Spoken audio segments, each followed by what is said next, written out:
Of course. Here's section 1 of the script. The hook: he told me I was heavy, then I watched him sink.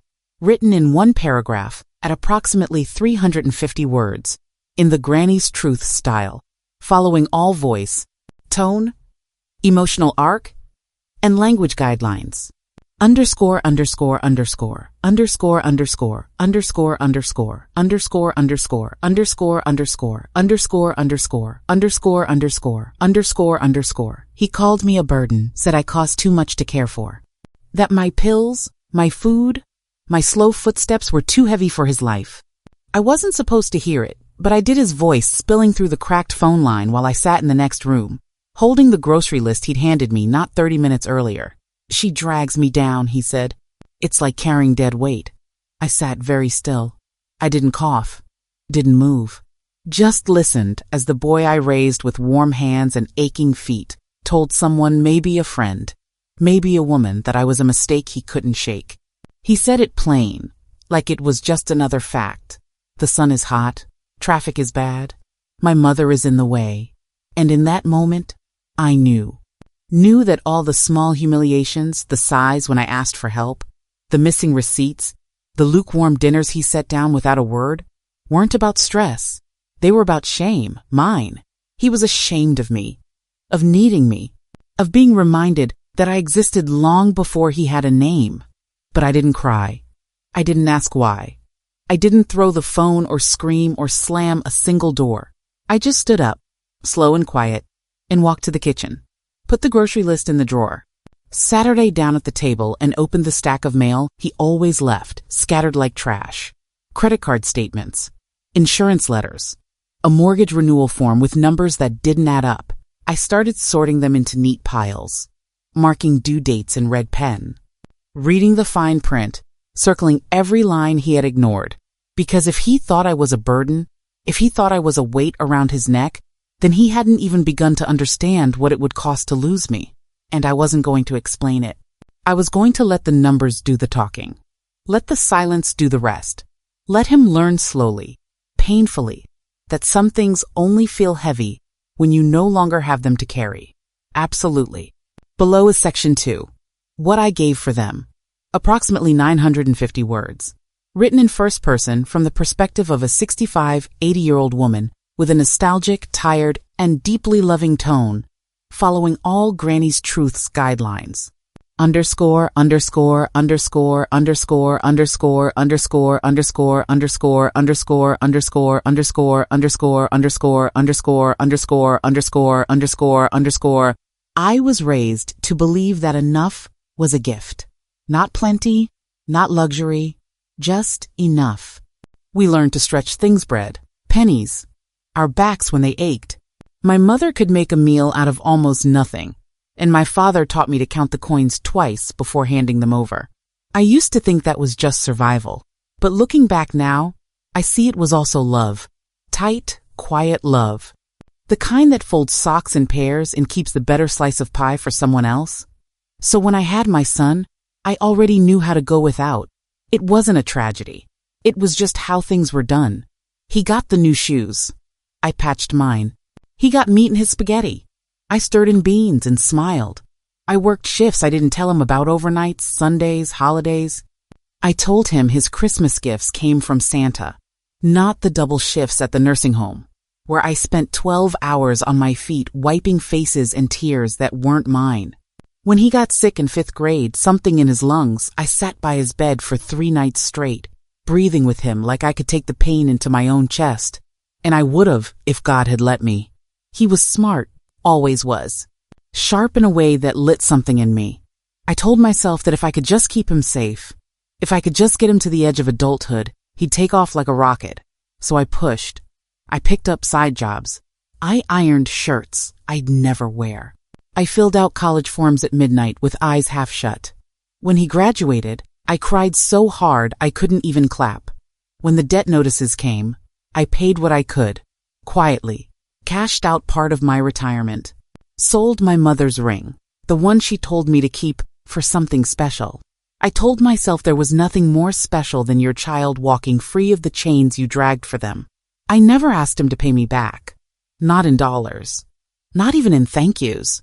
I just hoped quietly, stupidly, that one day he'd see what I'd done and feel something like grace.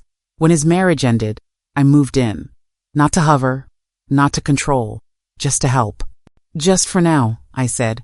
I folded laundry. I cooked for the kids. I told bedtime stories and picked up groceries with the coupons I still clipped. I gave him space, let him rebuild. Never once reminded him of what he owed. Never once brought up the loans or the bills or the stretch marks his birth left behind. Sometimes he'd pass by me in the kitchen and say, "Thanks, Ma," like it was a habit. And I'd nod like it was enough. Because it had to be. I told myself I was lucky to be near him, lucky to hear his voice in the house, lucky to live in a room that didn't have my name on the lease. I watched his life get bigger, new job, new car, vacations with friends. I stayed behind to water the plants and feed the cat. "You don't mind, do you?"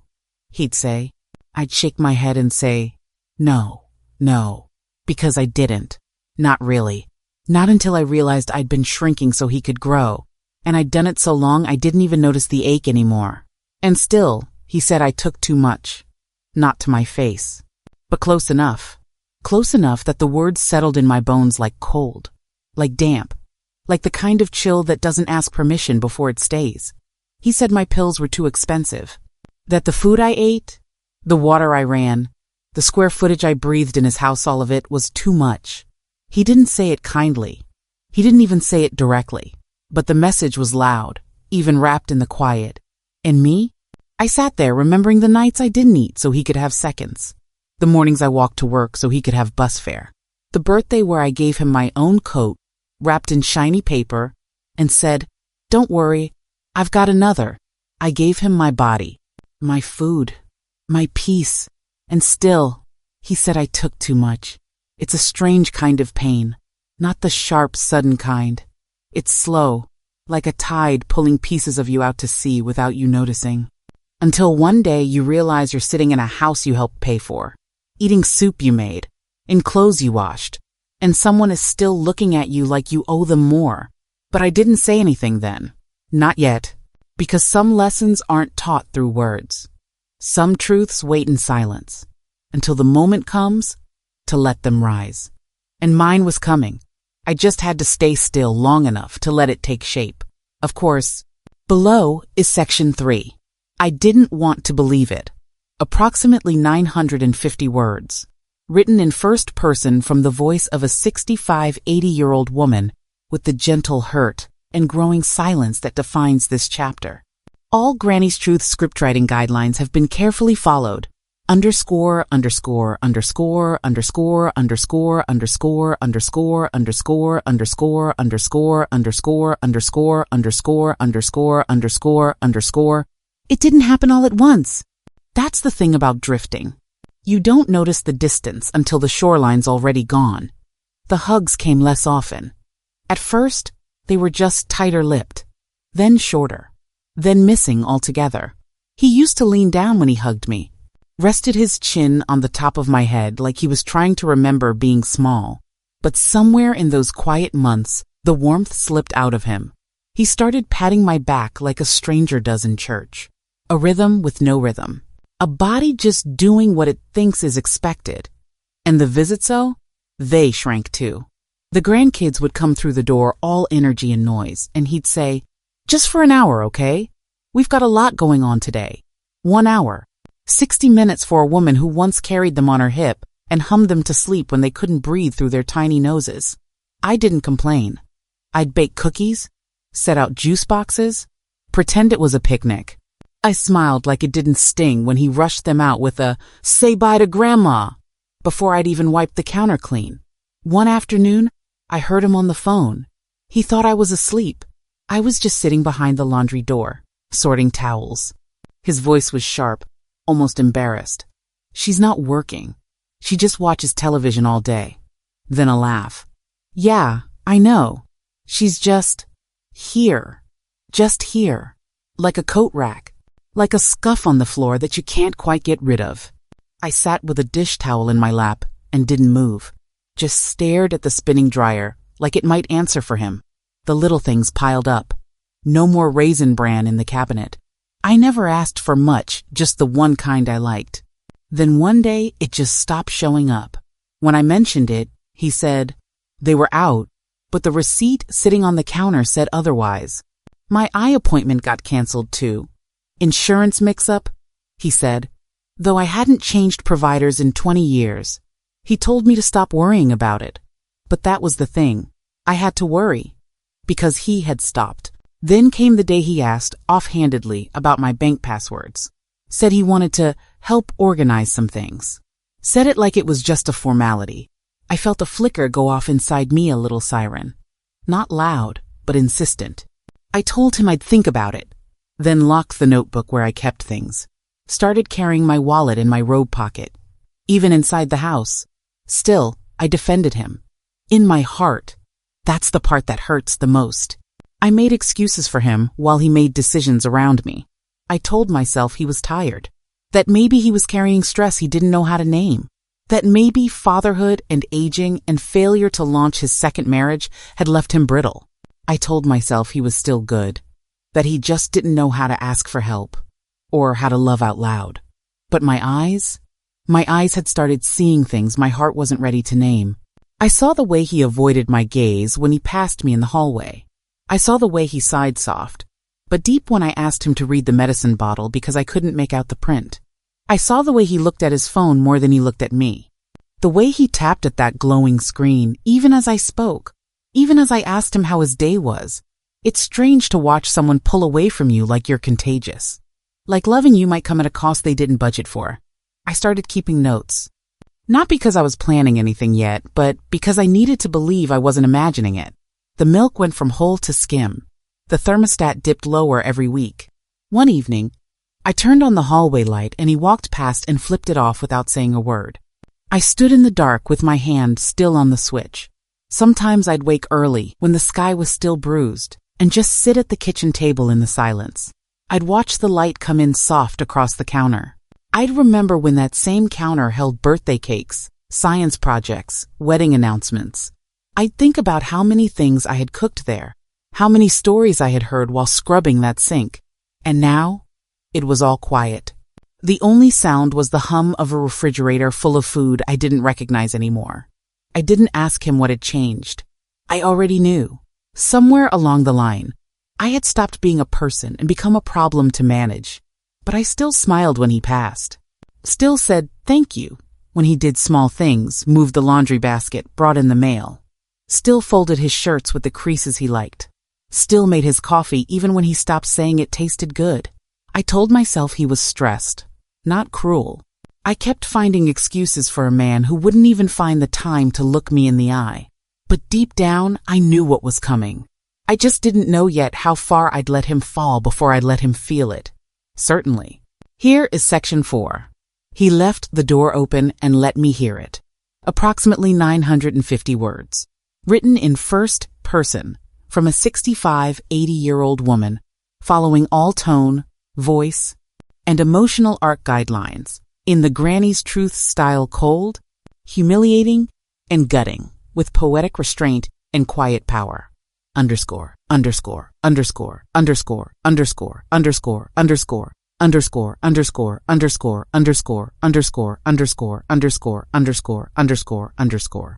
I remember that because the roast was in the oven, and I always made roast on Thursdays. Not for them, really. Just because it made the house smell like something was still holding together. I had just finished peeling carrots. Sat down in the den with my feet up and a dish towel still draped across my lap. I didn't mean to eavesdrop. I didn't go looking for truth. It just walked through the door they forgot to close. His voice carried through the hallway, clear as day.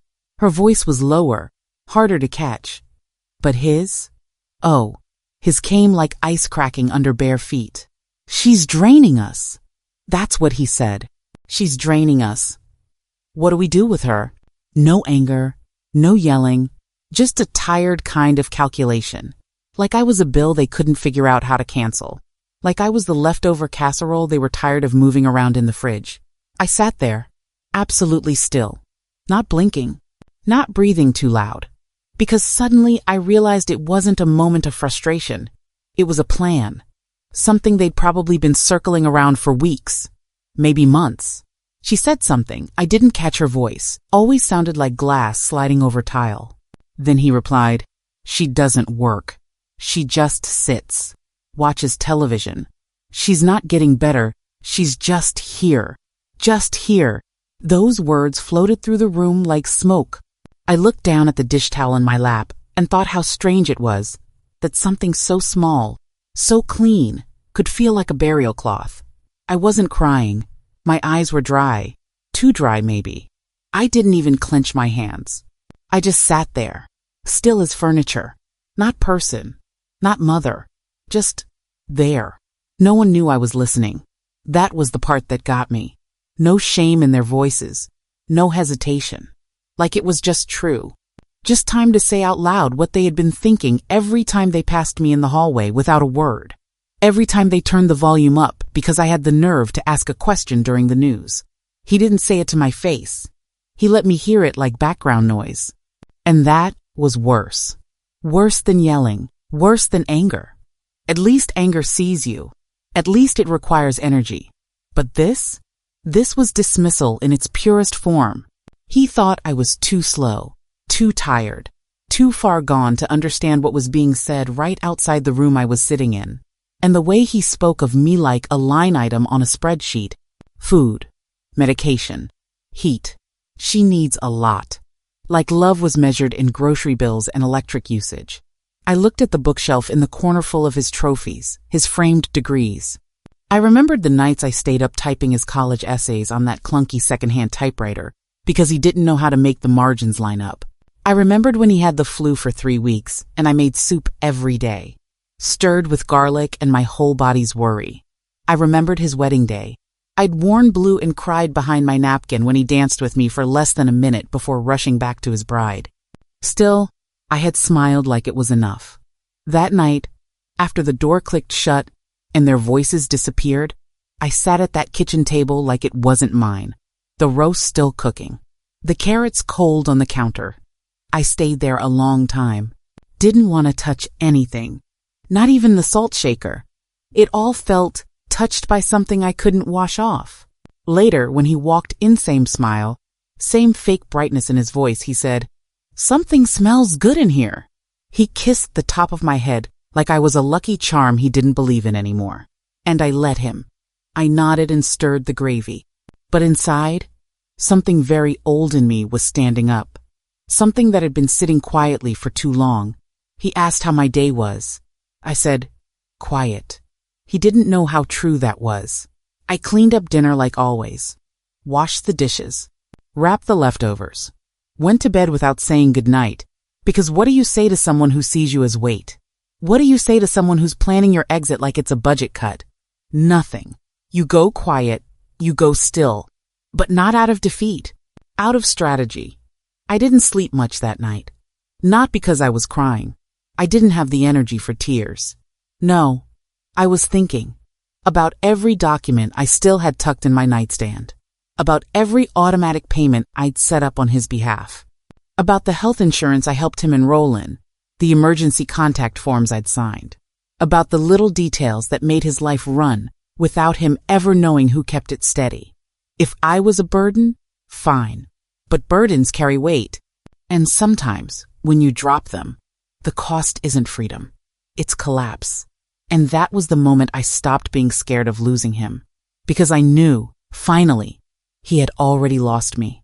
He just hadn't noticed yet. But he would. Oh, he would. Certainly. Below is section 5. I wasn't screaming, I was writing. Approximately 950 words. Written in the Granny's Truth style, quiet, composed, and strategic. The narrator's voice remains firm and steady, with poetic restraint, emotional depth, and first-person wisdom throughout. Underscore, underscore, underscore, underscore, underscore, underscore, underscore, underscore, underscore, underscore, underscore, underscore, underscore, underscore, underscore, underscore, underscore. I didn't scream. I didn't throw anything or slam a door or demand an apology that wouldn't mean a thing coming from his mouth. I just waited until the house was quiet as footsteps upstairs, her laughter behind their door, and I walked to the hall closet and reached for the green metal box no one ever touched. It was dented at the corner and smelled faintly of old ink and lavender. I sat it down on the kitchen table like I was opening a safe, because in a way, I was. Inside that box was every receipt of a life built with my bare hands. Social security records, life insurance forms, the deed to the house my parents left me, long sold to help pay off his second year of college. Photocopies of tax returns with my name typed neatly in the spaces where head of household used to go. Even the pink hospital band from the day he was born curled, fragile, still marked with my blood type. I set it aside. That wasn't the kind of paper I needed now. I started with a list, not an angry one, not messy or bitter, just facts, cold and plain. The down payment I gave him for his first house, the $5,000 I wired when he called crying about credit cards, the extra 2 months of rent I paid during his divorce. Even though I was already living on canned soup and hope, I remembered each one, not because I kept score, but because the pain of giving what was never returned has a sharp memory. Page by page, I laid it all out. Dates, amounts, purpose. I even made copies sewn for the lawyer I hadn't called yet, and one for me in case anything disappeared. The next morning, I called Evelyn. We'd worked together at the credit union 30 years ago. She still wore pink lipstick and said darlin' like it could heal something. When I told her I needed help making a few changes, she didn't ask why. She just said, "Come in quiet, I'll have the door open." She helped me close the joint savings account, the one he never contributed to, but always pulled from. We rerouted my pension checks to a separate card, changed passwords, changed beneficiaries. It felt like slipping into warm clothes after a cold storm, this gentle taking back of everything I had handed over, with open hands and naive hope. Back at home, I started pulling binders from my shelves. Utility bills, car notes, grocery totals. I printed the statements from the credit card I'd let him use in emergencies only, to find Amazon packages and online poker charges. I didn't cry. I circled each item with a red pen like I was grading his math test. He failed. Repeatedly. No one noticed me. Not in that house. They passed by the table, saw the papers, and said nothing. He probably thought I was paying bills, that I was still playing the role quiet, invisible, unpaid secretary of his messy life. He didn't know I was building a case. Not for court. For clarity. At night, I sat at my small desk by the window. I wrote out letters, not accusations, not confrontations, just movement. I called the insurance office, changed the emergency contacts, canceled the card he'd been using for incidentals. One by one, I undid the knots I had tied to keep him afloat. He never noticed. He was too busy looking through me. I started a file labeled Final Matters. Not because I planned on going anywhere soon, but because I wanted to be ready. I wanted the next chapter of my life to have no strings tangled around his fingers. And while he watched sports and she played on her phone, I rewrote my will. Not dramatically, just carefully. My lawyer raised her eyebrows at the revisions but said nothing. She knew. I left nothing to him. Not the antique brooch from my mother. Not the quilt from my wedding day. Not the book of recipes with handwritten notes. Not the savings account that he once called our backup plan. That backup had a new name now, mine. I didn't yell. Didn't ask him why he said I was a drain. I already knew the answer. People like him don't want to carry anyone who remembers their beginning. It reminds them they didn't build themselves. But I wasn't built to break. I was built to bend, survive, adapt. And that's what I did. Each day, I moved a little more of myself out of his reach. My records, my trust, my voice, every signature I made in those days felt like a lit match. But I didn't burn anything. I just warmed my hands. He thought I was costing him. So I decided to take back everything I'd paid forward. No shouting, no scene, just paper and a pen. And the quiet satisfaction of a woman reclaiming what she should never have had to give away. And the best part? He still thought I was sitting still. Still thought I was tired. Still thought I was his. But I was already gone. And this time, I wasn't leaving empty-handed. Certainly. Here is section 6. I took it all back quietly. Approximately 950 words. Written in first person, following the Granny's Truth's voice. Sharp, strategic, and controlled. Every action is deliberate, not loud, just final. Word count and emotional arc are fulfilled as requested. Underscore, underscore, underscore, underscore, underscore, underscore, underscore, underscore, underscore, underscore, underscore, underscore, underscore, underscore, underscore, underscore. It was the quietest comeback anyone's ever made. No bags packed in the middle of the night. No crying in the doorway. No slammed doors or raised voices or final gasping words. Just paper. Signatures. A plan. I walked into the lawyer's office with a folder and a mission. Her receptionist looked at me like I was there for a will update or a notary stamp. That was part of it. But it was more than that. I wasn't there to update anything. I was there to erase, revoke, remove. The woman I used to beat one who handed over her life in tiny loving pieces was done. We rewrote the will first. I took out his name like it had never belonged there. Took out his children too, not because I didn't love them, but because I wouldn't be used again. If they wanted to know me when they were grown, they'd find me. But I wasn't leaving breadcrumbs for people who let someone else call me a burden and said nothing. Then came the revocations. My lawyer slid over forms with tidy boxes and official wording. I checked every one. Revoked financial power of attorney. Revoked shared access to the account he didn't know I had reopened in only my name. Removed him from anything that carried my weight. I was done carrying him. Then I pulled out the folder. Inside were copies of every automatic transfer I'd caught, still running to his account's utilities, insurance premiums, even a gym membership I hadn't known I was paying for. We'll cancel all of these, I said. She didn't ask why. She just nodded and started typing. The next day, I called his lender. Didn't give my name. Just calmly, anonymously, flagged unusual activity on a loan account he'd opened with my information. I didn't accuse. I didn't shout. I just planted a seed. Enough for them to take a second look. Enough to make his day a little more complicated. Maybe a lot. I moved in silence. But silence is never weak. Sometimes it's the sharpest blade in the drawer. Once everything was in motion, I called a woman named Teresa. She runs a senior living community about 2 towns over. Nothing fancy. Just clean, quiet, and mine. We'd met at church years ago. She offered me a spot when I was ready. I said I'd come Monday. She said the room had morning sun and no stairs. I said perfect. On Sunday night, I packed 2 bags. That's it. Clothes. My folder. A mug I liked. A quilt I made years ago. I didn't leave a note. I didn't owe him one. I didn't make a speech or a fuss or even a sound.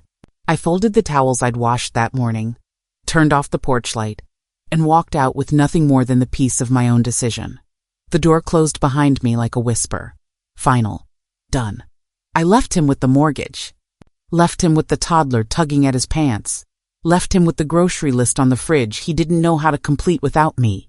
Left him with the stack of mail that wouldn't open itself. With the insurance calls, the electric bill, the life he swore I was weighing down. He'd find out soon enough that the real weight wasn't me. It was everything I had been holding up.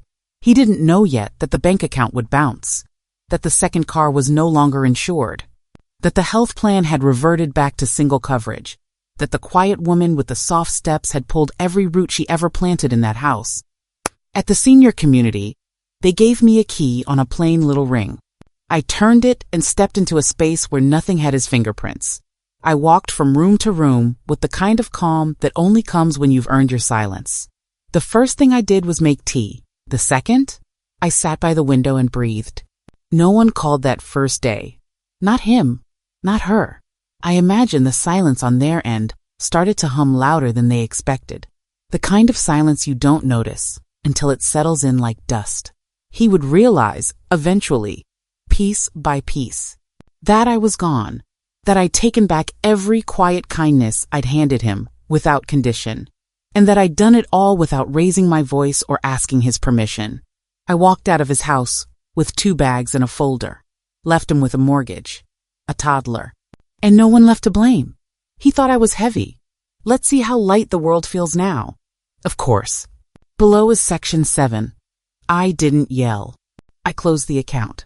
approximately 950 words, written in first person, from a woman aged 65-80, in the tone of cold fire and clean cuts, restrained, elegant, and deeply final. The voice holds quiet power throughout, with full adherence to the Granny's Truths guidelines. Underscore, underscore, underscore, underscore, underscore, underscore, underscore, underscore, underscore, underscore, underscore, underscore, underscore, underscore. It started with the name removals, one by one. Neat, quiet, precise. I sat across the desk from the bank clerk and slid over my ID. My forms, my voice as calm as a still pond. Please remove him from this account. She asked no questions, just clicked her mouse and typed. I watched his name vanish from the checking account, the savings, the emergency fund he never even knew had his name on it. I had added him once because I thought it was practical. I thought I was giving him a lifeline. Turns out, I was just giving him leverage. Gone. Deleted. Signed and sealed.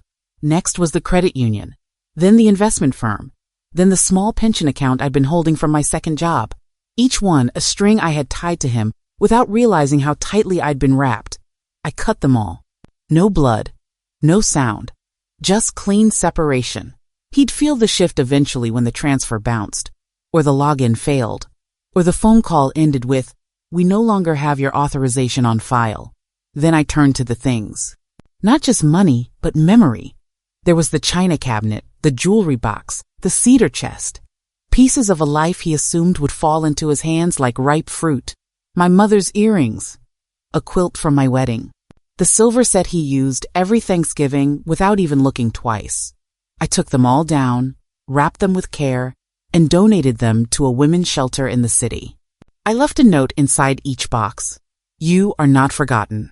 Because heirlooms don't belong in the hands of the ungrateful. They belong with the women who've been told they're too much, too costly, too in the way. I know them. I've been them. I changed my emergency contact to my doctor. Not a friend. Not a cousin. Just someone who'd answer the phone when it mattered. Not when it was convenient. I took his name off every form, every clipboard, every place that had once assumed he'd show up for me. He wouldn't. I knew that now. So I erased the illusion. Then came the call. Blocked number. But I knew. I answered because I wanted to hear the sound of his voice once, see if it trembled. "Mom," he said, all soft and careful like he was stepping around glass. "Just wanted to check in, wondering if you could help out. It's just a little tight this month." There it was. Not an apology. Not a reckoning. Just a reach. A reach for the woman he thought would always say yes, even when the no was screaming inside her bones. I paused, long enough for him to feel the silence. Then I hung up. No words, no explanation. Just the sound of a line going dead. I didn't owe him more than that. That was the moment I knew I was done, giving him chances he didn't earn. He wasn't falling apart. He was just falling finally under the weight of the life I'd stopped holding up. He didn't call back. Not that day, not the next. I imagine he sat there, confused, angry, maybe, or worse, entitled, wondering where his help went, wondering when his next bailout would arrive. But there were no more lifelines, no more soft cushions to land on. He never got a cent back, not a spoon, not a family heirloom, not even a return text, just silence. A kind of silence that isn't empty but full. Full of all the things I'll never explain again. Full of the time I can't get back. The grace he squandered. The softness he wore down like the soles of my old slippers. He thought I was a debt, but I was the one keeping the lights on. He didn't know that when the fridge stayed full, when the Wi-Fi worked, when the heat kicked in on cold morning sit was because of the woman he called a burden. Because of the woman who clipped coupons and paid balances and said nothing. Not anymore. The lights can flicker now, the food can run low, the bills can stack, and the calls can come. Let him carry the weight. I'm not holding it anymore. I closed the account, and with it, the part of me that kept hoping he'd remember what I gave. Now he can sit in the dark, and maybe then he'll finally see me. Thanks for your patience. Here's Section 8. He called me crying. I let the voicemail play. Approximately 950 words, written in first person, with a tone of resignation and gentle detachment. This follows the full Granny's Truths format. Soft voice, emotional truth, and quiet strength at every turn. Underscore, underscore, underscore, underscore, underscore, underscore, underscore, underscore, underscore, underscore, underscore, underscore, underscore, underscore, underscore, underscore, underscore. The first message came on a Tuesday. I was sitting on a park bench, watching the ducks pick at breadcrumbs, the air just warm enough to carry the scent of grass. My phone buzzed once. I looked at the screen, saw his name, and turned it face down. I didn't need to hear his voice. Not then. Maybe not ever. But later, in the quiet of my new place, I let the voicemail play. He sounded small. Not like a boy, but like a man unraveling. There was no apology, just desperation. Mom, I need to talk. Please. Things are kind of upside down right now. I know I haven't been great, but you're my only real family. My only real family. That's what he said. Funny. Coming from someone who once said I was draining him. Like I was a faulty light bulb flickering in his hallway. I listened to the whole thing. Every stammer. Every half sentence. Then I deleted it. Not because I didn't care, but because I cared too long. He wasn't used to silence from me. He was used to open doors, warm meals, hands that reached for his mess before he could even name it. But I had closed the door. Slowly. Fully. And now, he was knocking on a house that didn't belong to him anymore. The family started calling. His aunt, a cousin I hadn't heard from in 6 years. He's your only son, they all said. Like it was a spell meant to melt my resolve. He's going through something. Just talk to him. Help him out. But none of them had answered my calls when I was sitting in that house. Unseen, eating dry toast and canceling doctor appointments because he said the gas bill was high. They hadn't heard him call me a cost. A weight. A problem.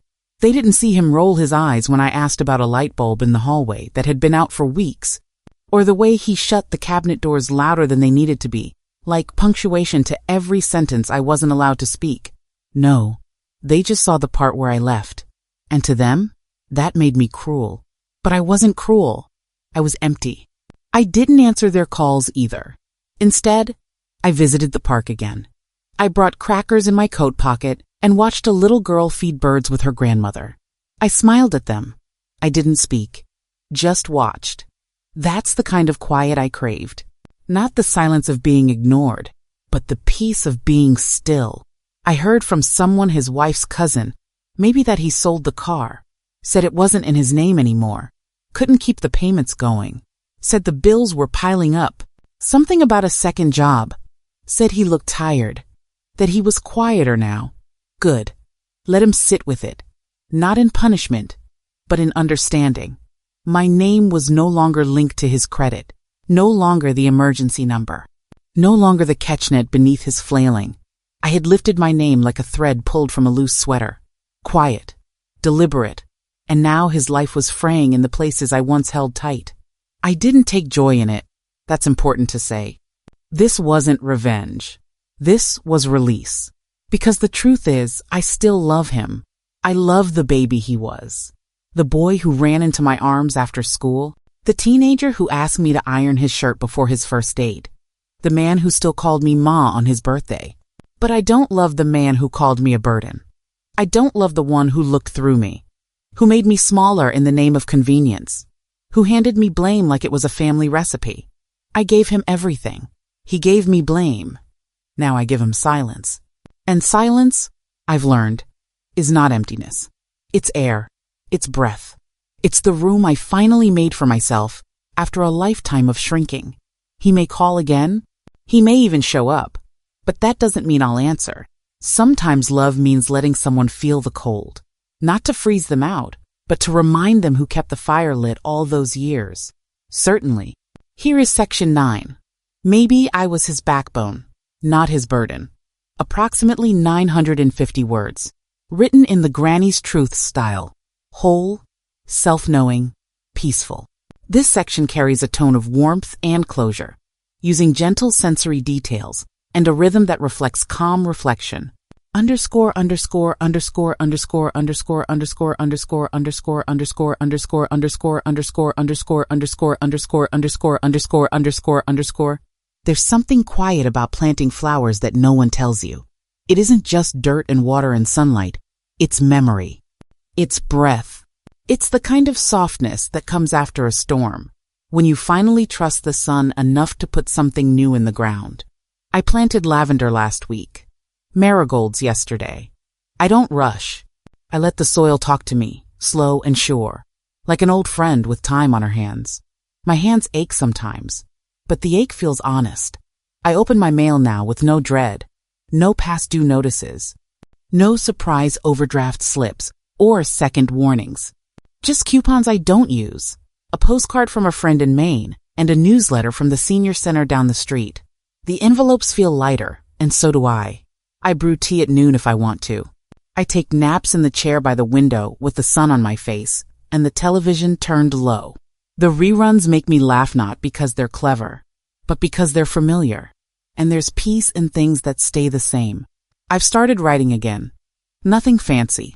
Just little notes in the margins of books I love. Quotes that catch my breath. I even keep a small notebook by the bed where I jot down dreams I can still remember. Last night I dreamed I was running fast, barefoot, not chased, just running because I could. I woke up smiling. The freedom still lingered behind my ribs. Some days, I catch myself remembering the voices that once called me too much, too loud, too emotional, too soft, too tired. And I smile now because I understand. Too much was never a flaw. It was just more than they were willing to carry, more than they deserved. I wasn't the weight. I was the spine. I was the one who kept the lights on, the bills paid, the soup warm. I was the reason birthdays happened. Holidays were planned. Fevers were broken. Lights were left on in the hallway when someone was afraid of the dark. I did that. Me.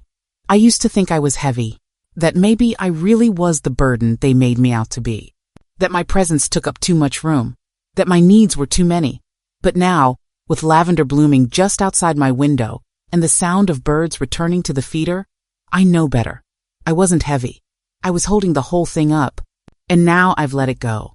Let go of the guilt. Let go of the what-ifs. Let go of the need to explain.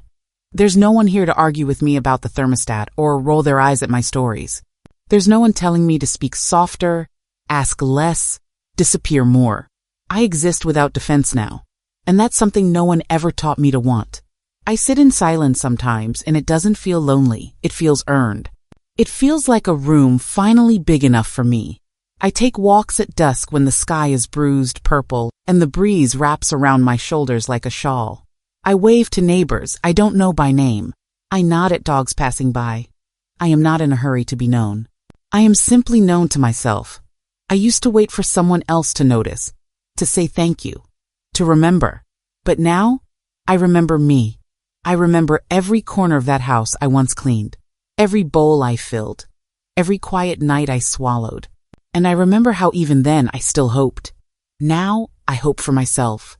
I hope the marigolds grow strong. I hope the tea stays warm. I hope my dreams stay soft.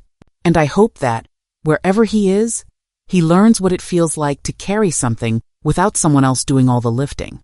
I don't hate him. That's another thing people don't understand. You don't need hate to walk away. Sometimes, peace is quieter when it's not holding hands with anger. I let go because I loved him. But I stayed gone because I finally loved me more. I used to walk with my head down, eyes to the floor, waiting to be told I was too much again. Now, I walk slow, steady, eyes on the sky, watching clouds drift by like soft reminders. Even heavy things can float when they stop being held back. So when people ask how I'm doing, I say, I'm planting, because that's the truth. I'm planting peace, planting silence, planting a version of myself that was buried too long. And this time, the roots are mine. Thanks for your patience. There were no existing matches for We Carried Them Too Long in the uploaded materials, so I've created Section 10 fresh, in full alignment with the Granny's Truth style and structure. Here is the completed script. Underscore, underscore, underscore, underscore, underscore, underscore, underscore, underscore, underscore, underscore, underscore, underscore, underscore, underscore, underscore, underscore, underscore. It started with one letter. Nothing fancy, just a folded piece of paper I mailed to a support circle I'd found through the community center bulletin board. A group for women like me. Women who'd raised sons and daughters into grown bodies with sharp tongues and short memories. I didn't know what I expected. Maybe silence, maybe polite sympathy, but what I got was fire. I wrote, "He called me a burden, but I paid for his textbooks. I kept his baby fed when he couldn't keep a job. I stayed quiet when he told his friends I was just staying with him for a bit, like I didn't keep his lights on." I ended it with, "I'm not angry. I'm just tired. Tired of carrying a boy who never learned how to hold anything for me." I mailed it and forgot about it. 2 weeks later, the replies came in like waves. "Same here. I thought it was just me." I've never said this out loud, but thank you for saying it first. Dozens of us. Quiet women who once walked grocery aisles with empty wallets and tired feet. Who packed lunches we never ate ourselves. Who folded clothes and held our breath when someone else took credit for our calm. Women who never asked to be saints, just wanted to be remembered. We started writing back and forth real mail, not emails. Envelopes with stamps.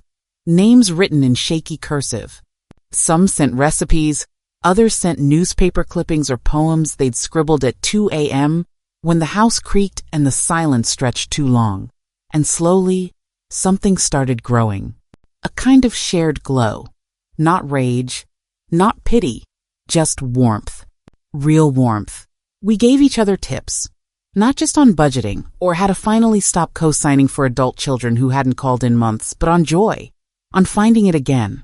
One woman sent everyone a packet of wildflower seeds with a note. "Plant something that doesn't take from you." We called ourselves the Bridge Women. Not because we were stepped on, but because we connected everything. And everyone. And were rarely thanked for it. We laughed about it. Quiet, belly-deep laughter that comes from knowing you've been through the worst and come out solid. We weren't victims. No one in our circle was fragile. We were tired, yes, but glowing? You could feel it in the way we closed our letters with words like proud and resting now and no more guilt. And we began carrying each other, gently, easily. One woman shared how she'd stopped sending birthday money. Another one talked about deleting her son's number after he said she'd just stress him out if she called. Another wrote, "He said I had no life outside of him, so I made one. I keep a box of their letters by my bed now. When I wake up in the dark, I don't reach for answers. I reach for them.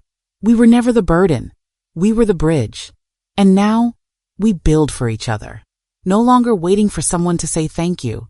No longer begging for softness. We give it, freely, to one another. And somehow, that's more than enough." Here is section 11. I signed my name where he'll never touch it. Approximately 950 words. Written in full alignment with the Granny's Truths format. First-person voice, quiet victory, emotionally calm, but resolute. The tone is final, reflective, and softly triumphant, offering closure and grace without ever losing her power. Underscore, underscore, underscore, underscore, underscore, underscore, underscore, underscore, underscore, underscore, underscore, underscore, underscore, underscore, underscore, underscore. I kept the pen. That's what I remember most. Not the lawyer's office, not the chairs or the smell of lemon polish on the table. Just the pen. Simple. Black ink. Clicked once. I held it steady in my hand and signed my name, with the kind of care I used to save for birthday cards and school forms. But this time, I wasn't signing for someone else. I was signing for me. My final will wasn't long. It didn't need to be. No pages full of apologies. No clauses tied in guilt. Just clear, clean lines and names he'd never expect. My inheritance didn't go to my son.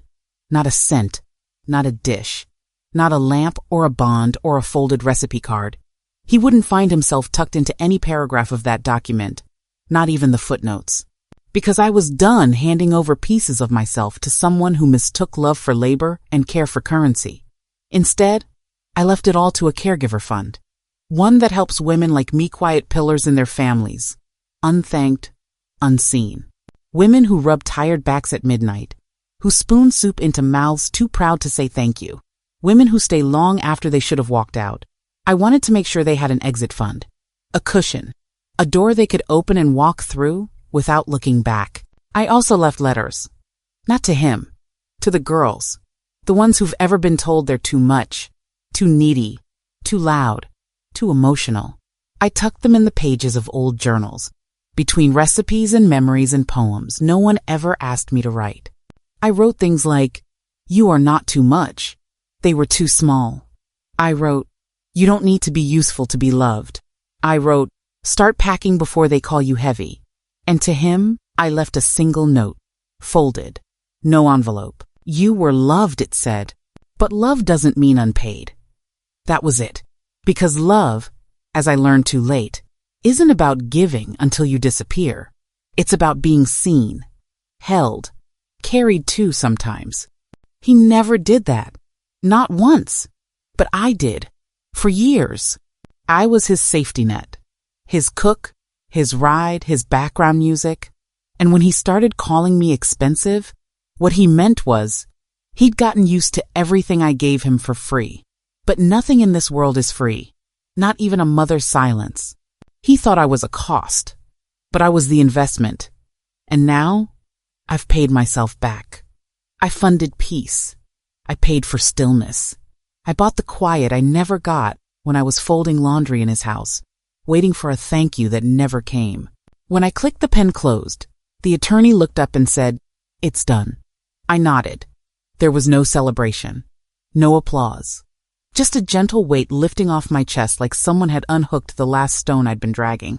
I walked home with light groceries and a heavier purse, not from money, but from the feeling of finality, the kind that doesn't shout, doesn't gloat, doesn't even smile.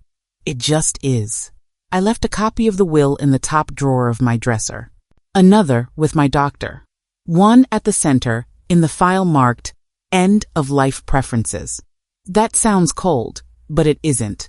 It's warm, actually, because for the first time in my life, I chose how I'd be remembered.